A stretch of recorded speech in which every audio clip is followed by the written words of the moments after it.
Hey, welcome to Manalizing. This is where men talk about the kind of stuff that men don't talk about. Put your hard hat on, get ready for a ride. Here we go.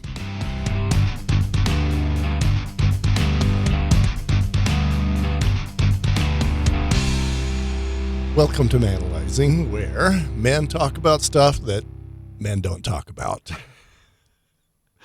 I'm here with Todd Nielsen. Now, Todd, on any glance, you're a man's man. Yeah, it's been said before. Yeah. You've got the body, you got the beard, you got the mental toughness. You've done the police academy. Have you done military? No, I didn't do any military. I've worked with a lot of military guys in my background, just in the nature of the things that I do for a living. So, yeah. So let's give these guys a picture of where your life has been, all the good, bad, and especially the ugly. Okay. And just talk about where you're at and where you've been and why. Okay. Let's see. So in 1990, I became a police officer working for the San Jose Police Department. From 1990 on till 2015, I was a police officer. I did narcotics, prostitution, fugitive apprehension, human trafficking, crowd control, pretty much every special operation assignment that I could possibly get my hands on, I was involved in. Special operations. That sounds cool. Tell me about what special operations means. Special operations within the law enforcement world is basically anybody outside of patrol that's not a detective.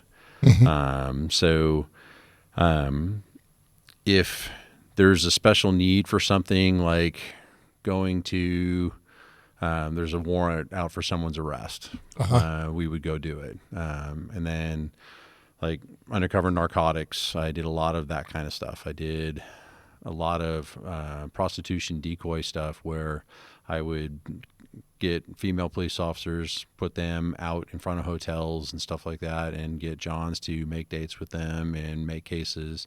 And a lot of times that led to narcotics and all kinds of other stuff. I would do undercover operations where I would go pick up prostitutes, and then I would use those prostitutes then to become confidential informants for me, and then build a lot of narcotics cases, several homicide cases we cleared, a number of robbery cases, a lot of fencing cases. There's a lot of stuff that we did that just because I was working prostitution stuff, I was able to clear a whole bunch of other cases because of it.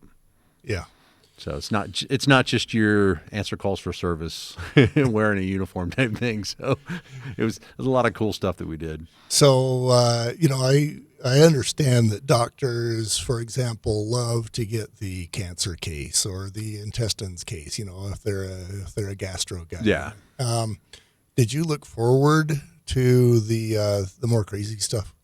Oh, the crazier it was, the more adrenaline that it required. I was in. Sign me up. Let's go. The higher the heart rate that you would get, the more I'm in. The more intense it got. Just bring it on. Adrenaline junkie. Big time. Oh yeah, huge adrenaline junkie. Bullets flying past your head. That's awesome. Yeah. The first time I heard a bullet whiz past my head, it pretty much changed my life. I tell people all the time, when you hear that hiss, you never go back. Well, I'm pretty sure that I've never heard that hiss, and I don't think I want to. No, it's not for everyone. It is definitely not for everyone. What are some of the stupidest things you've done in your life? Oh, geez. I've done a lot of dumb things. I've kicked in doors that I probably should have just tried the doorknob on. Let's see. There was a prostitute by the name of Sheila. She was probably one of my best informants ever. And it literally, I wrote her a $200 check once, just so that I knew that she would eat because I knew she'd have to go to the bank to cash it to put it into her bank account. So I knew that she would actually have money. And then come to find out, I found her 3 days later, and she had been on a 3-day bender, just getting high as a kite and everything else. I'm like, okay, guess what, Sheila? Our relationship is over now. And she's went into rehab, got in contact with me like 3 months later, and she's like, hey, look, I'm going through rehab. This is what I'm doing and everything else. I want to work for you again. And I go, look, you got to stay off the streets then. And she's like, well, then I can't work for you. And I'm like, well, I'd rather you be off the street and not work for me than be doing what you're doing.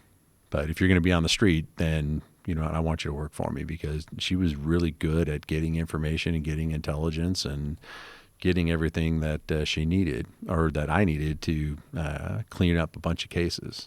That's quite the moral dilemma. Do I ask somebody to stay on the street because of all the rot they're cleaning up? Yeah. It's one of those trolley car questions. Oh, it truly is. It truly is. And the sad part is, about 6 years later, we found her dead from an overdose.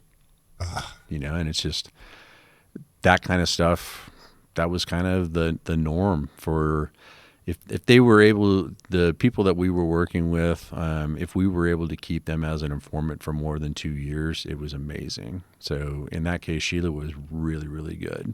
And she surprisingly did real well, even though she had several drug addictions. So in my mind, let's talk about the man card for a minute. Mm-hmm. So your man card is what your job is, how masculine that is. It's how much money you make, how hot your wife is, how good your kids are, how big a house you're in. Yep. Whether you drive a minivan or some sort of a diesel truck. Yep. What the body looks like, all of those things that we all those rules that we all put on ourselves. Yeah. What's your man card look like? Oh, being a type A personality, my man card is huge, and it is testosterone filled. I am ultra competitive, and the funny part is, it's taken me probably 10 years now to realize the only person I'm really competing with is myself. Right. But it used to be, well, hey, David just, he just bench pressed 300, so now I got to go bench press 300.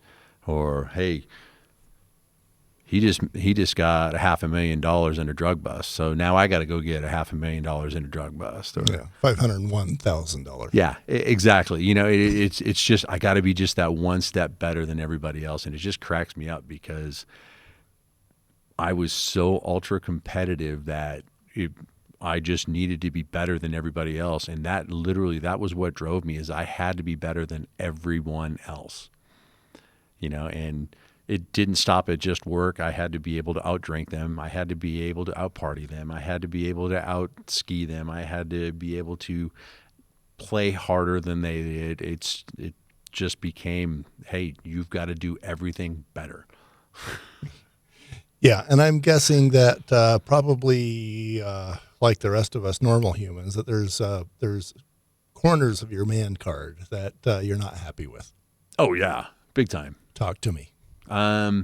Big one was November 26th, 2016 was the day that I had my last drink. Mm-hmm. And I was up to a gallon of Jack Daniels a week. Whoa. Yeah. My normal come home from work would be hit at least 2 beers and then a Jack and Coke. But you need to understand, a Jack and Coke for me was a 32-ounce Jack and Coke. Mm-hmm. And it was literally fill your 32-ounce cup halfway full of ice, keep pouring Jack Daniels until all the ice floated. And then top it off with Coke. And then it's Coke. Yeah. Literally, it was hilarious. When I first moved out here to Utah, I had a Coke just a plain Coke for the first time, and I'm like, this tastes weird. And it's missing something. Yeah, it's missing something. And my wife's like, it doesn't have Jack Daniels in it, so it's going to taste different. I'm like, holy cow. That was kind of a wake-up call for me that I needed to think about doing something different. And then talking to a bunch of friends, and literally a buddy of mine committed suicide. He just decided one day that, hey, I can't live with everything that was going on. He's a good, solid teammate, and just gone.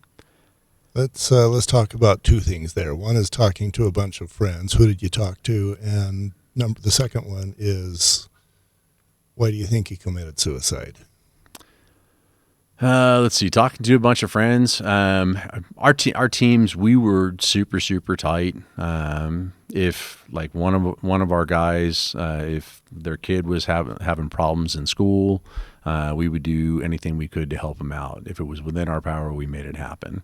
If they needed a tutor, or if they needed somebody to pick them up and take them to school, we would take care of it. I mean, we were kind of our own little family within the teams, but it was kind of an unwritten rule that if you had something that was really bothering you personally, you didn't really talk about it. You're like, hey, I'm fine.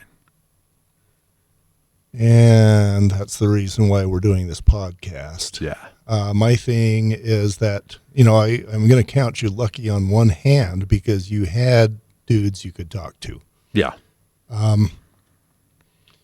Talking to Robert Snow a few days ago, he said that he had a moment where, among other family issues, he found out that his daughter was both gay and suicidal. Mm-hmm.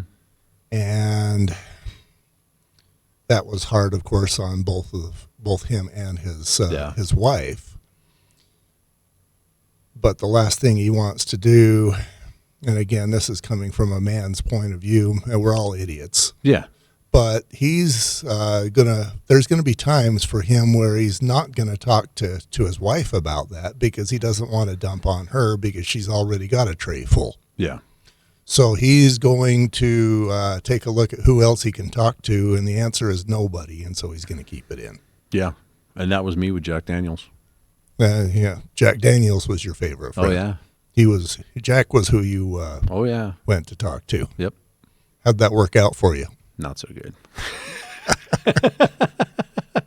It is funny because now, being sober now for 6 years, looking back on it, it's like, you're an idiot. You had all these cool guys that have been through exactly the same stuff. And most of them were standing right next to you when all this stuff happened. And all you had to do is just go, hey, bro, remember this? Can we talk about that for a second? Yeah. And we didn't. It's funny how sometimes we have that individual. I mean, if you've got that individual, that's a gift. Yeah. That's magical. That's amazing. Most of us don't have that. But even when we do, we still don't always go to that guy or that group. Yeah. And it's funny too, because like I had a teammate, very, very similar careers, paralleled each other, did a lot of the same things together, did a lot of the same cases together, and he was an LDS guy. And to sit there and work with him, you would never know that he's like ultra religious. Right. But when you talk to him on a personal level, rather than just work, he's very open about his religious beliefs. He's very open about, hey, this is what drives me. This is what helps me focus. This is what helps me keep, as we used to call them, the demons at bay. And he was like literally hands down the best example for me to have as that friend that you could reach out to and go, hey, bro, I'm not feeling right on this. That dude that just raped, 6 kids, and we're going to put him away for 200 plus years and everything else. I wanted to kill him. Yeah. And he's like, that seems like a sane reaction to me. Well, yeah. And the funny part is when you talk to like the team guys and stuff like that, all of us wanted to kill him. Uh-huh. But, the reality is if we do that, we're really no better than they are, and sitting down with Daniel and talking with him about that kind of stuff was like, holy crap. We can be just as bad as these demons that we're putting away for the rest of their lives, or we can be just a step above. And then that's when my competitive nature kicked in, and it's like, no, I got to be better than they are.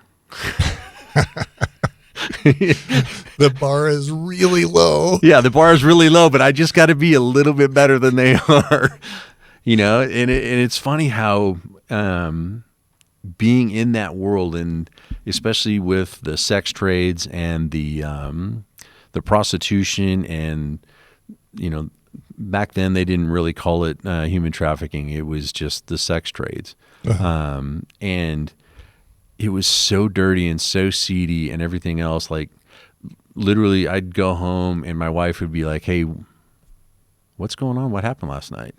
Well. There was this 4-year-old that this guy tried to rape, and she's like, wait, 4-year-old? Yeah, I can't deal with that. I go, I get it. I don't want you to deal with it. You don't need to see the things that I've seen. You don't need to deal with the things that I've dealt with. And she's just like, I never realized this was the stuff that you were doing. And that probably has much to do with the guy on your team who committed suicide. Yeah, is those sorts of things. What would have, and I recognize it's human nature for everybody to blame themselves, even if Grandma, who's 98 years old, dies. Yeah. But looking back on it, what could he have done? What could his wife have done? What could the team have done? In all honesty, and I want to focus actually on him, because it's not, everybody's responsible for themselves. Yeah. And I want to let you talk, but at the same time, I'm responsible for me. Right. And if I need to talk to somebody, then I need to go find somebody to talk to. I can't expect them to walk up to me and say, start talking. Yeah. Well, and that's 100% fact. If you feel like you need to talk to somebody, go talk to somebody. Bottom line. Don't even think twice about it. Go talk to somebody. You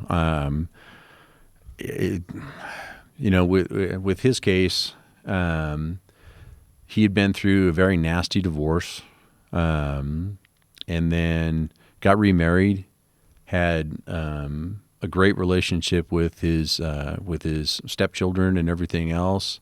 Was coaching him in hockey and everything else. Was just having what appeared to be a wonderful life. And then one morning his wife comes out and he's sitting in the car with the garage door closed and the engine running.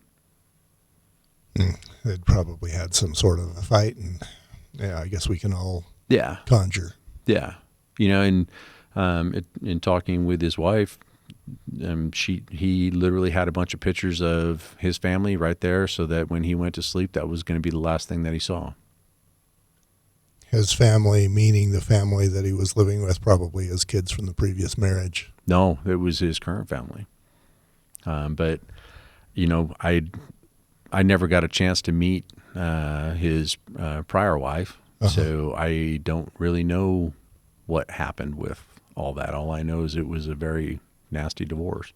Well, there were a number of things that led up to it. Number one, all the trauma of everything that I was doing for a living, that's, it just constantly follows you. Yeah.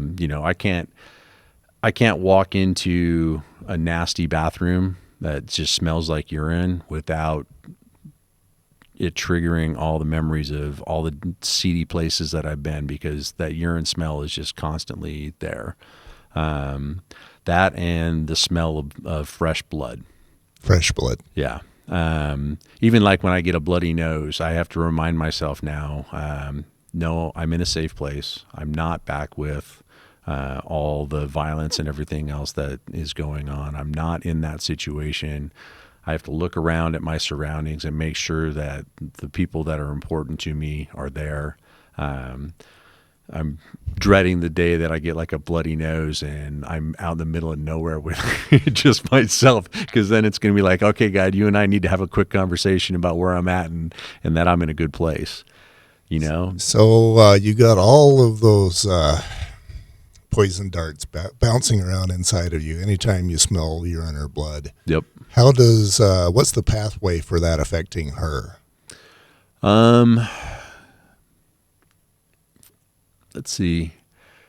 It pretty much was, she could tell, and she tells the story so perfectly. She goes, I can tell by the way the Velcro comes off at night, whether it was a good night or a bad night.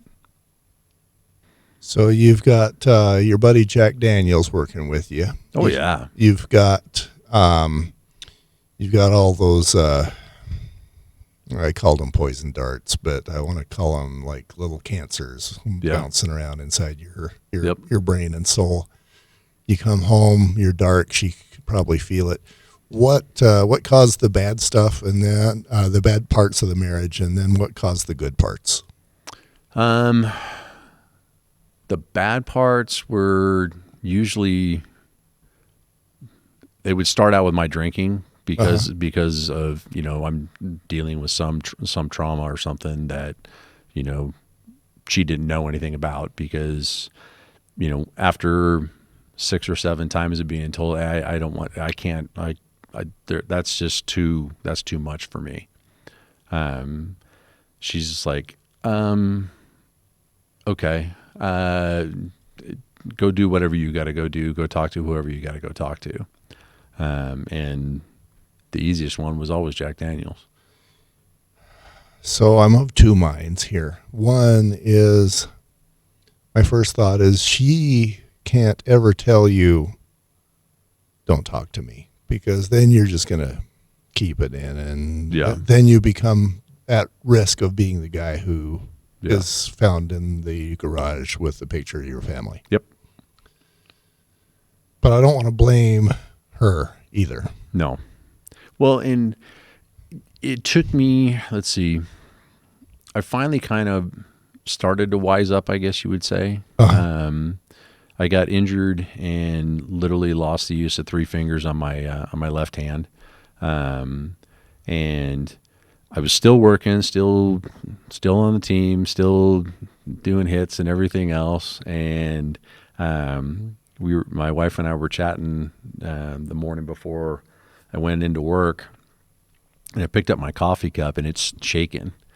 And she's like, "What's wrong with your hand?" I go, "Oh, you know, it's from that fight. It's just taking some time to heal up."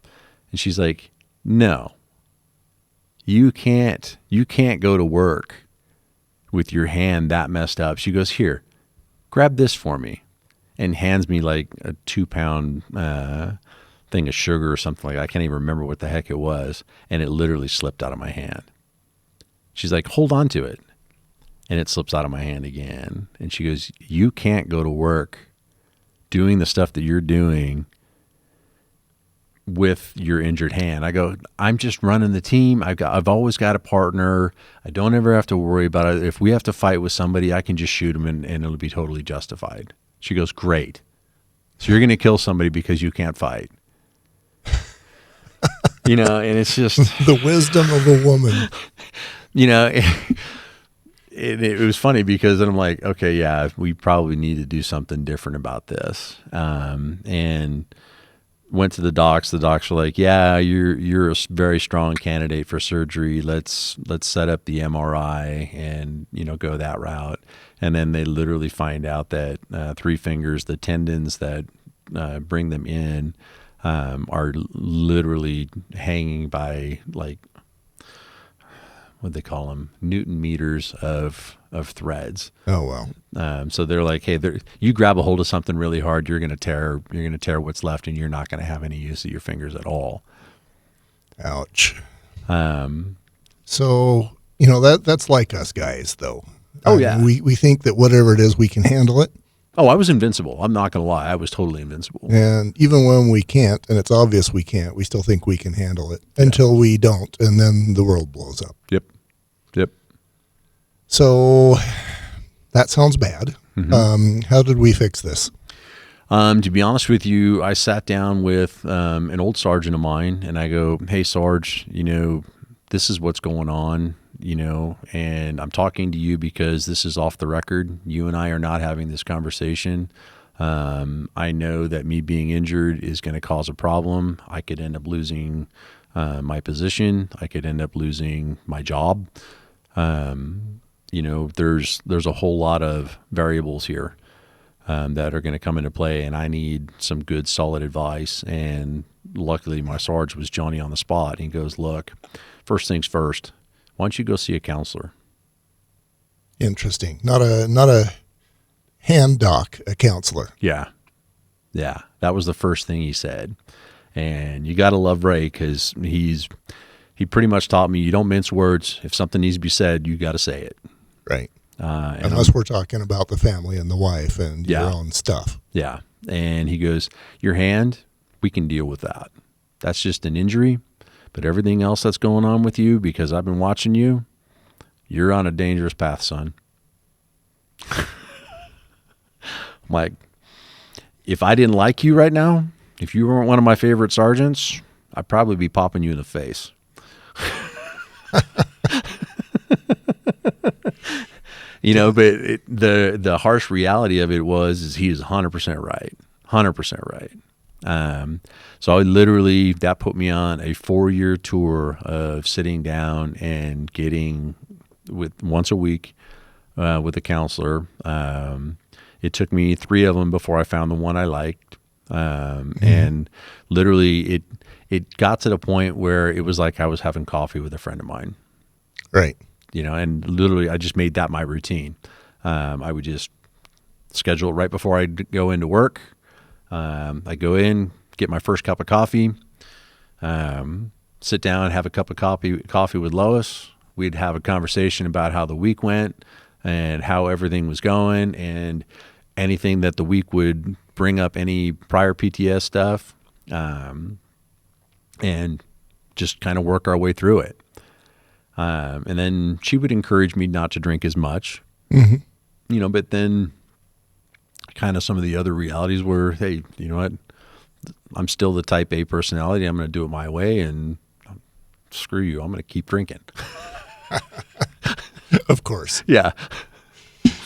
Yeah. How many problems did Jack solve for you? All about none. Yeah. Yeah. I think he created way more than he solved. So what was the switch that got flipped that took you from the low point that you were at to where you are now? Actually, I went lower. I went way lower. I was forced to retire because of my hand injury. They give you a year to come back. I burned up my year. In the meantime, during that year, my third child, and my second daughter was born. So I got to spend almost 9.5 months with her as right after she was born. So, and it's amazing how that started to have the effect on me. Like, this little baby is going to rely on me for the rest of her life. And I already had 2 kids. Right. And I mean, literally, legitimately, there'd be nights when I would come home from work and I would crawl in bed with my son and just sit there and bawl my eyes out.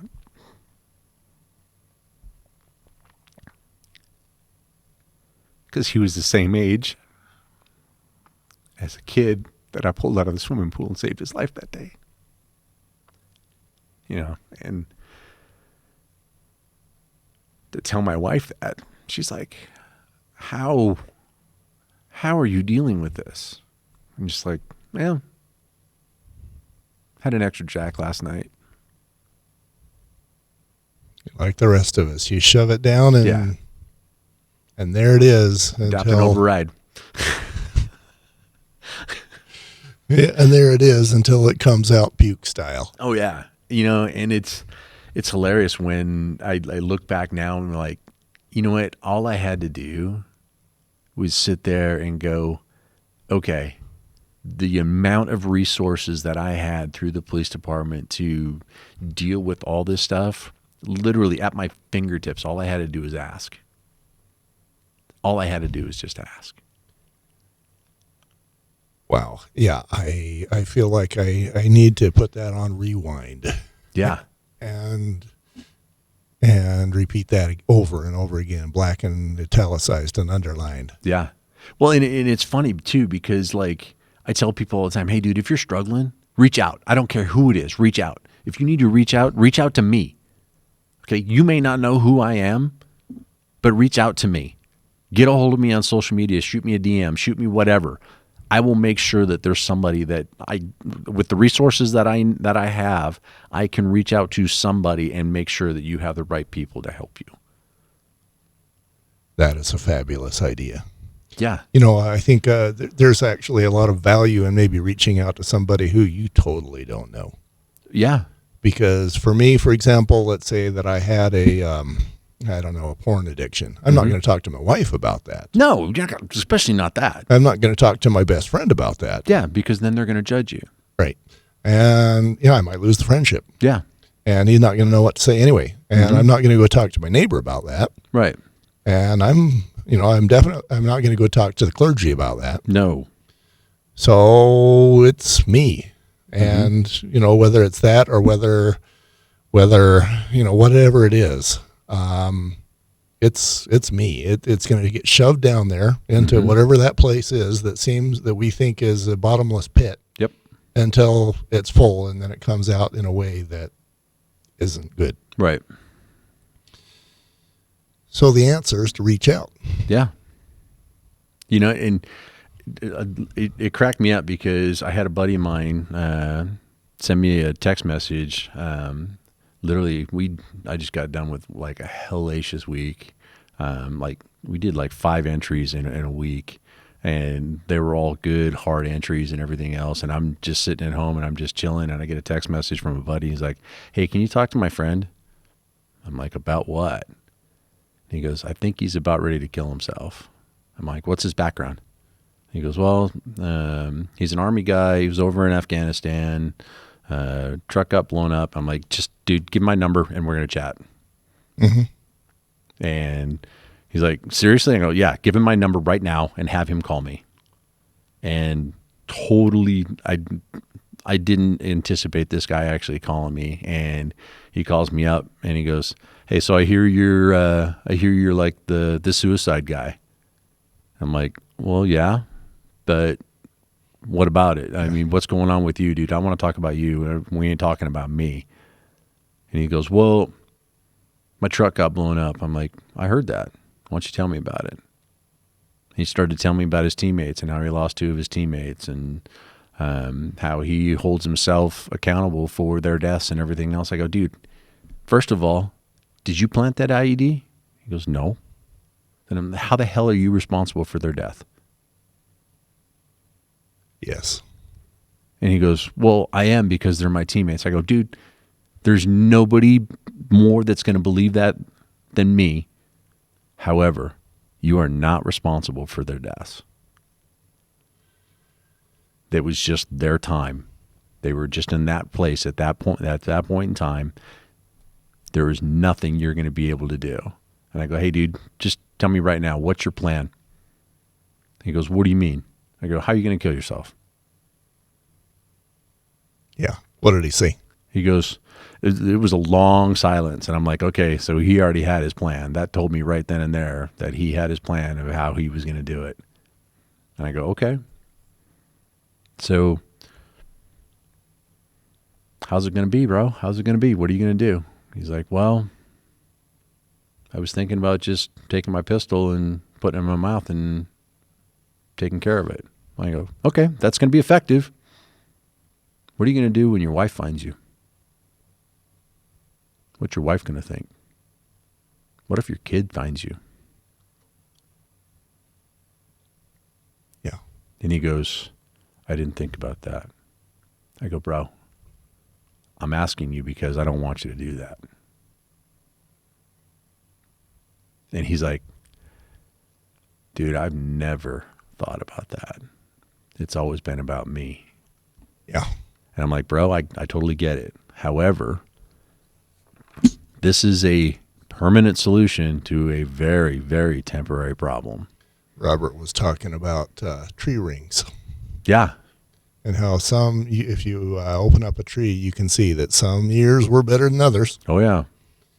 And there's years where there's fires or whatever. Mm-hmm. And when the tree survives, there's fatter years. Oh, yeah.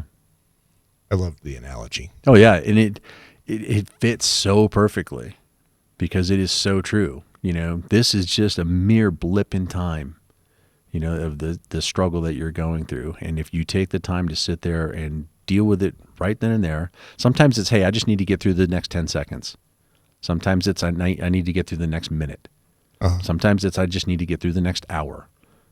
And then, hey, I'm just going to get through the next 2 hours or the next 24 hours, the next 36 hours or the next 48 hours. And each time, just add a little bit more time to it. Hey, I just need to get through this. I just need to get through this. And I guarantee you, it's going to get better. It does get better. Yeah. Especially when we talk about manning up. Oh, absolutely. And man up doesn't mean shove this down too. In this case, man up means go find somebody to talk to. Yeah.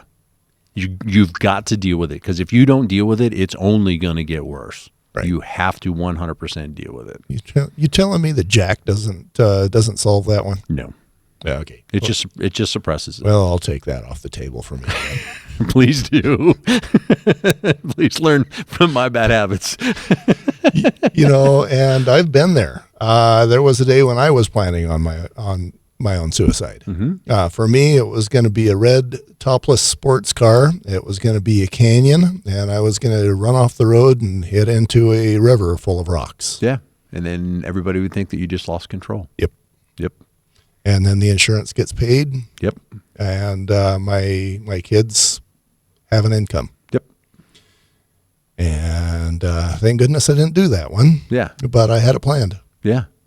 It's funny because now that I've become more open about this stuff, it's funny how many people I meet, or actually I should take that back, how many guys I've met that they've had their plan, they just didn't execute on it. Yeah. And it's like, dude, you're not the only one. Trust me on this. It's going to feel like you're the only one, but you are not.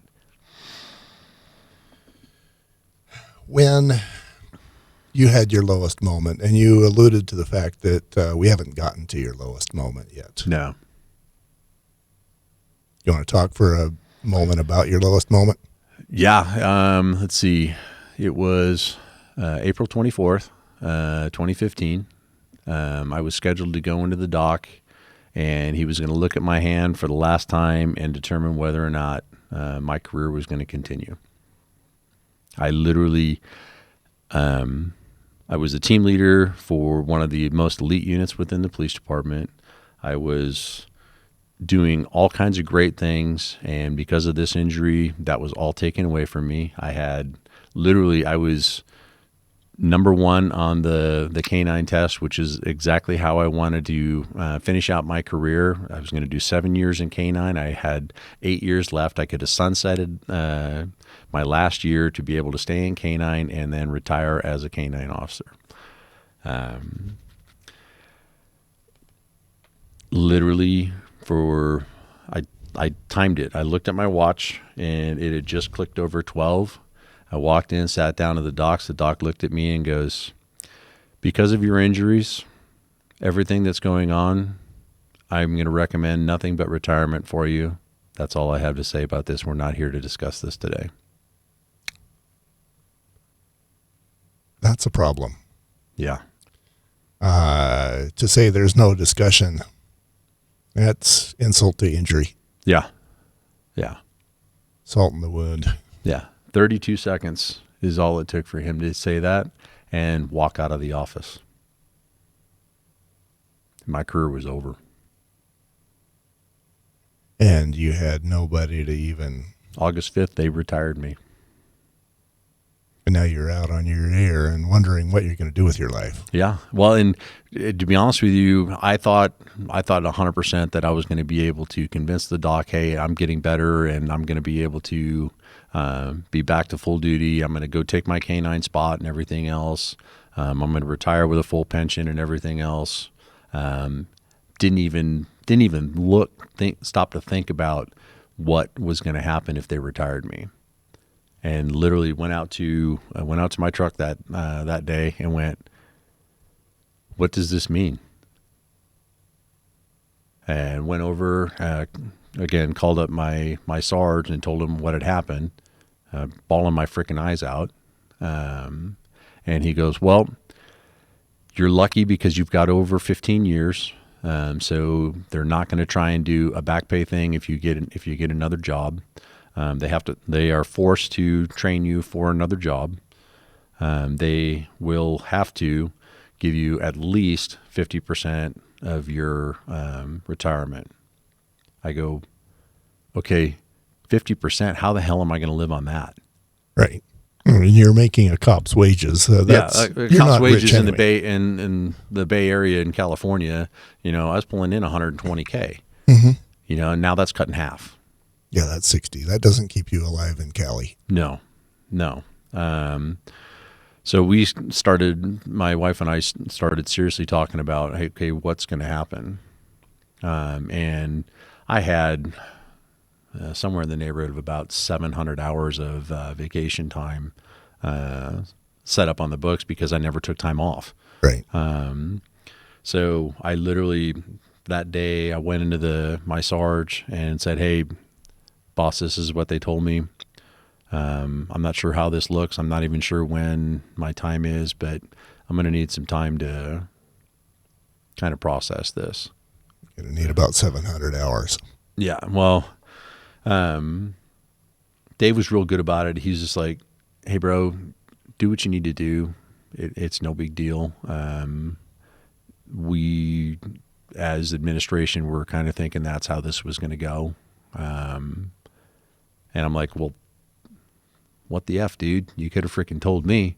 At least then it would have been less of a shock, but, it kind of is what it is at that point in time.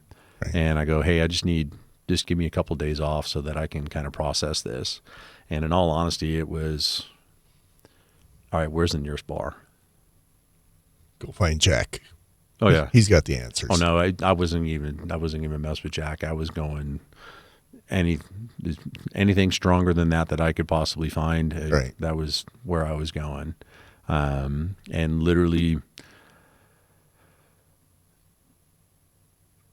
I thought about going to the bar, but then I'm like, okay, I know I am going to be just plowed when I leave that bar. Uh-huh. And I don't want to endanger somebody else's life. So I'm going to just go home. And literally went home, sat in the house there, no lights on, middle of the day, and proceeded to drink myself until I passed out. A saner reaction. Yeah. Okay. Here's the question. Mm-hmm. How was having your hand injured and being fired a blessing? Oh, huge blessing. So, April 24th, they told me they were going to retire me. August 5th, I was retired. September 19th, we made the decision that we were going to move out of the state. And November 23rd, 2015, we were here in Utah. So okay, that all happened very, very quickly. And the funny part is we had always talked about moving out of state when I retired just because of the expenses and everything else. Uh-huh. But we thought we had 5 to 7 years right. to go before that was going to happen, and it just didn't. We had talked about going to Nevada because my wife has a bunch of family there and everything. So we're like, okay, Nevada would be really cool. I can still keep the firearms training stuff going and all that kind of stuff, but then I can't do a whole lot of the same stuff just because my hand's injured. So I may not be able to do the home maintenance and all that kind of stuff. That it's your left hand, right? It's my left hand, and I'm right-handed. So that was a fortunate thing. So you said that moved you to Utah. Why did the hand of God? I don't see the connection yet with the hand of God. Why did you getting fired and having your hand issue? Why was that a gift from God? Number one, it taught me that the ultimate struggle is your ultimate strength. Because I literally lost, in my opinion at the time, I should say, not my current opinion. My opinion at the time, I literally had lost everything. I could not lose anything else. And the reality is I had a wife. I had 3 kids. I still was alive.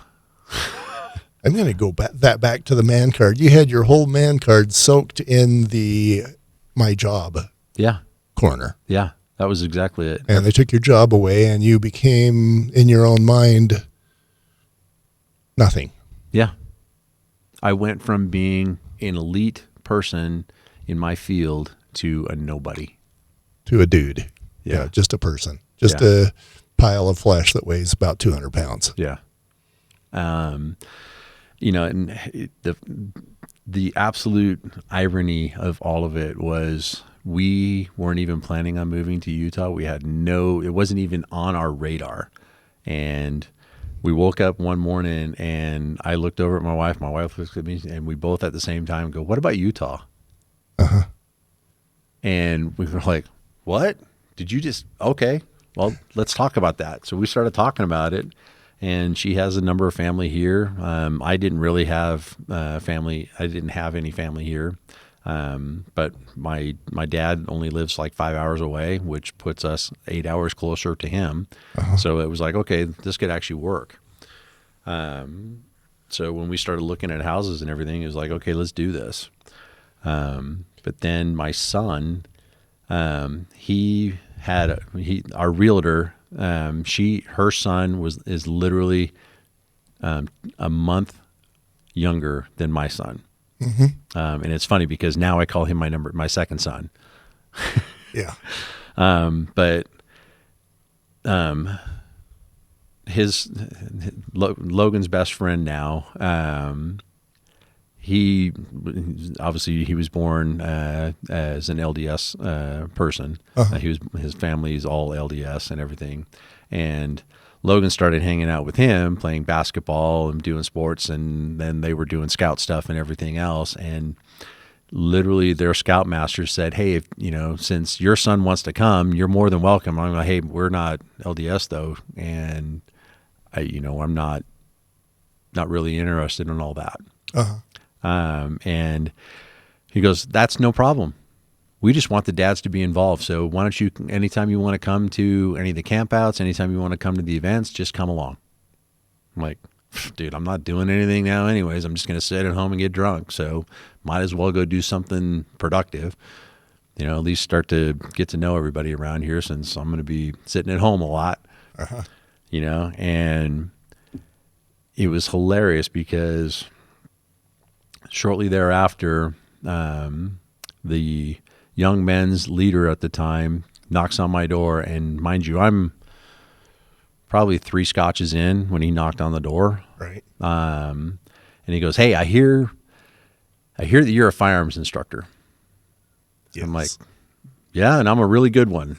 Just being the cocky guy that I am.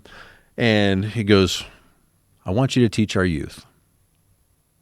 And mind you, I'm like, holy crap, I'm totally buzzing right now. And now we're having a conversation about me teaching a bunch of church kids how to shoot. That means I got to clean up my language. I got to clean up how I teach this. I can't talk about the violence part. I can't be, holy crap, okay, how am I going to do this? So right then it started making me think, well, you know what, maybe I should slow down drinking. And I'm like, this might actually help.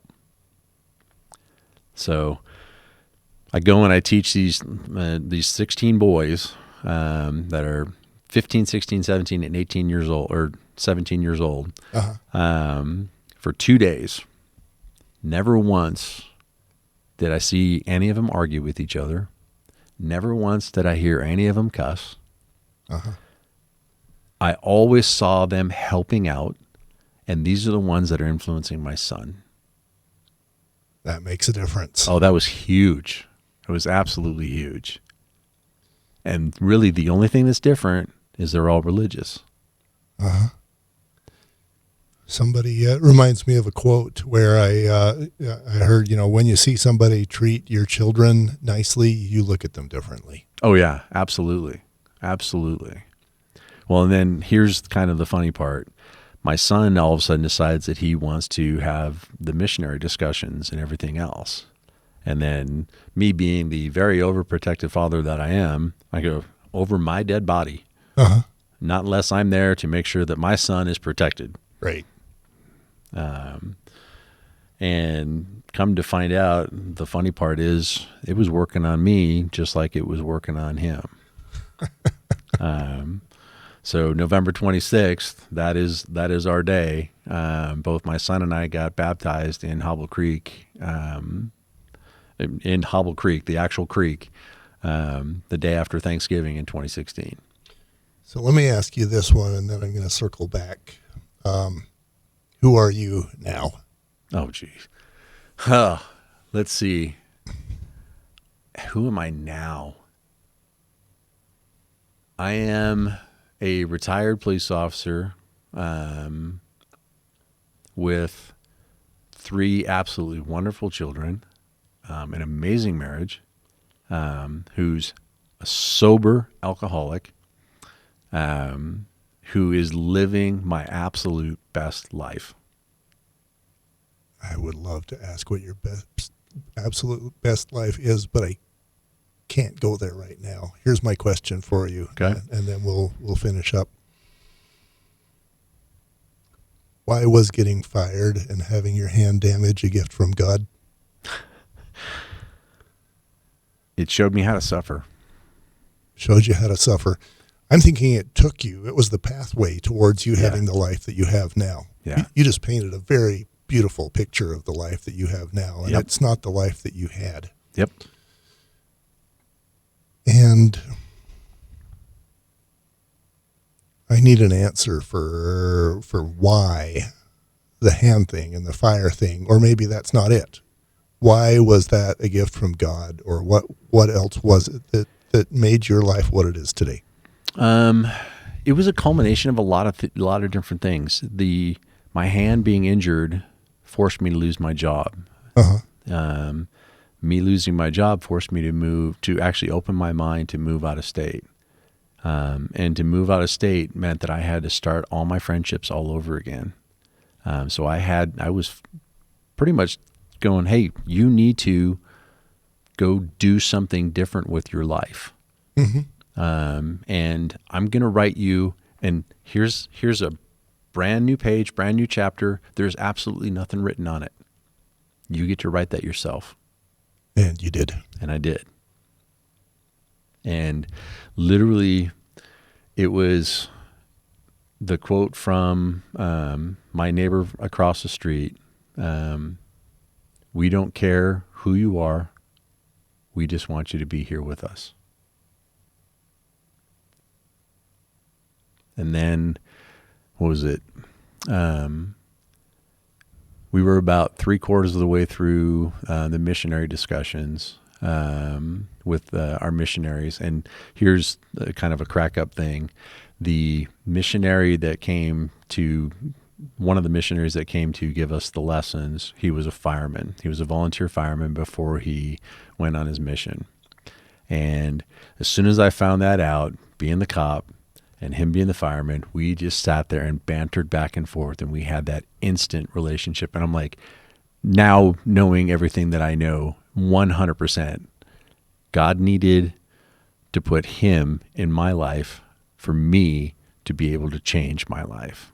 And there's no way that I would have moved here without me injuring my hand and being forced to retire. And honestly, I see this over and over again, where the worst thing that we in our lives becomes exactly what we need to have happen. Yep. Without a doubt.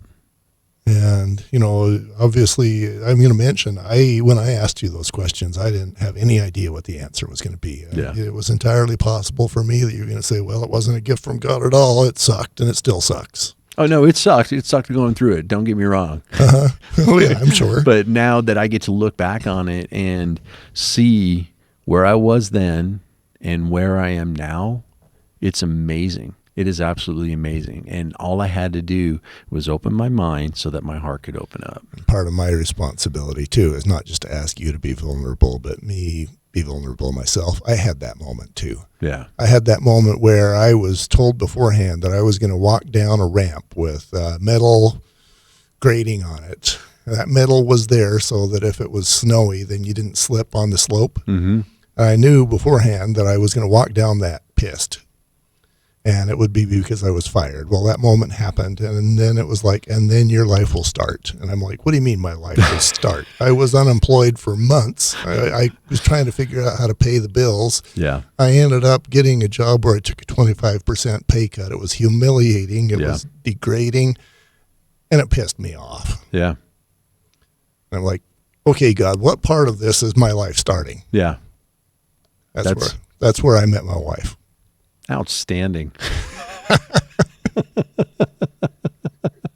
Well, it cracks me up how he works, because there's so many times when you can sit there and go, why did I have to go? Oh, never mind. I know. And when you're going through it, you're like, why does this need to happen? Yeah. You know, and it's funny because now it's hilarious. I'll be talking to somebody and I'll look up and go, really? This is what, okay. All right, this is what we're going to do then. Yeah, it sucks. Todd, we could go for hours and days, yep. And I think I'd like to have you back, and we'll have a totally different discussion about different stuff. Awesome. But thank you. Absolutely. It's my pleasure. Anytime we can help somebody, I'm down for it. What's your if somebody wants to talk to you about gun safety or being trained, let's give you a minute for a Todd commercial. What do you do, and how do they get a hold of you? I do firearms and tactical training. I do preparedness training. I do wellness training. Easy way to get a hold of me is at nielsentraining.com or at bpmf.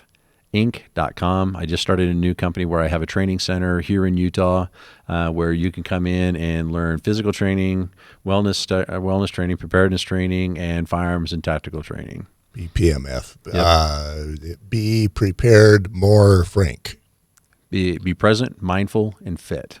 Okay. Well, they got it twice. Yeah. Well, and it's great because number one, you got to be, and you have to be present. You have to be mindful, so you have to have the right mindset. And then you have to be some form of physical fitness. Mm-hmm. You don't have to look like the statue of David. I'm a walking example of that. You don't have to look like the statue of David. You are David. Well, I've been very blessed with the last year of some very good coaching and very good training from John Chase. But the reality is, if you go out and get a walk in for 20 minutes a day, just that, it's amazing what it can do for your physical fitness and your endurance levels. BPMF.com? Yep, BPMFinc.com. Inc. Yep. INC.com. Yep, you'll see my picture all over it. So, thanks, Todd. Absolutely.